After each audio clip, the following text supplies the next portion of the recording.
Uma questão importante que você diz, né, sobre os hormônios que estão sendo bloqueados, nossos hormônios naturais que a pílula bloqueia, né? Então, você mostrou aí clinicamente tudo que isso impacta, né? E olhando sobre o aspecto emocional que você trouxe agora, as mulheres que geralmente tomam pílula têm uma predisposição para depressão por conta do bloqueio desses hormônios, foi uma coisa que, inclusive, você até contou que assistiu a live que a gente fez, que eu fiz com a Priscila Ricciardi há 10 dias atrás, né?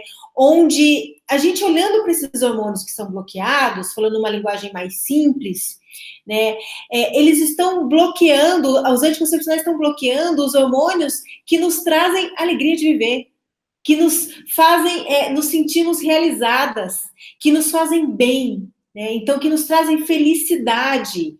Ou seja, a gente produz tudo isso.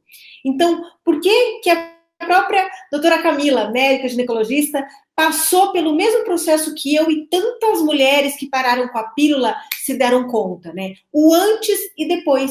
Meu Deus do céu, como eu mudei quando eu parei com a pílula. Como tudo se transformou. E, Porque... Karine, o que eu acho que é interessante é o autoconhecimento. Quando você começa a perceber, quando você está ali no período menstrual, teu corpo começa a produzir estrogênio, aí já começa a melhorar a libido, depois já vem o período ovulatório, você percebe a mudança física ali na secreção vaginal, você percebe a mudança física no teu corpo das fases que você está no ciclo, e aí vem ali a fase lútea, depois o período menstrual, e essa conexão com o nosso corpo é extremamente significativa. Quando você tem o autoconhecimento do que está acontecendo, e quando você falou ali no início da live, eu achei super interessante que você falou assim, o quanto é importante a gente ter o conhecimento em relação a essas mudanças cíclicas do nosso corpo, para a gente saber entender o que está acontecendo. A minha menstruação, ela vem exatamente a cada 4 terças-feiras, e na grande maioria das vezes ela desce às 11 horas da manhã. Olha isso, olha isso. E aí, Isso é impagável, né? Isso é impagável. Isso é uma coisa que ninguém vai... Gente, por isso, inclusive, isso que a Camila está falando é uma coisa que eu bato muito na tecla. Por isso que, inclusive, a tabelinha não é um método que a gente deve seguir à risca, porque a tabelinha trabalha com mulheres com ciclo de 28 dias que vão ovular no meio do ciclo, como se todas nós fôssemos iguais, e não é. Isso que ela está falando é você conhecer o seu corpo, entender como o seu corpo funciona em cada fase do ciclo, e não somente sobre o aspecto físico, ginecológico, como a Camila diz. Na ginecologia emocional, a gente olha sobre o aspecto emocional. Quantas mulheres diferentes, que nós somos 4, ao longo de um ciclo todo nós somos, e como trabalhar com cada versão de nós.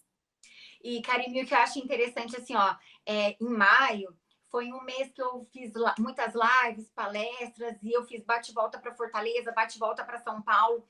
E aí eu acabei tendo uma alimentação não adequada do meu parâmetro. Por exemplo, eu, por opção, não como nada que tenha glúten, lactose e açúcar.